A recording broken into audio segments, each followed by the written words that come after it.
Ce travail-là ne peut se faire qu'en période de mortaux, quand la mer remonte moins haut dans la baie. Et les machines doivent attendre qu'elle soit suffisamment basse pour tenter la traversée du chenal.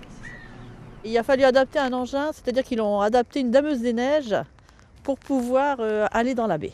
Parce que il faut que ce soit un engin qui utilise une grande surface de façon à pouvoir s'enfoncer et puis puisse aussi travailler en même temps, il faut qu'il ait de la force.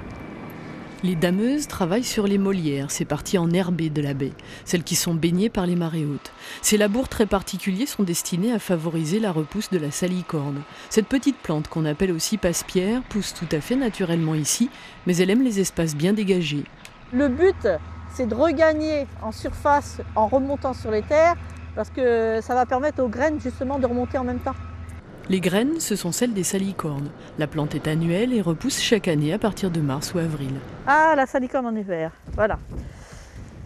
C'est pas beau, hein, c'est desséché. La salicorne a une ennemie redoutable, la spartine anglaise, une plante qui colonise l'estuaire depuis près d'un siècle et envahit l'estran au détriment des passe-pierres. Même avec les labours, il est très difficile de ralentir sa progression.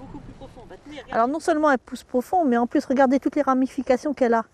Voilà ce que ça représente par rapport à notre pauvre pied de salicorne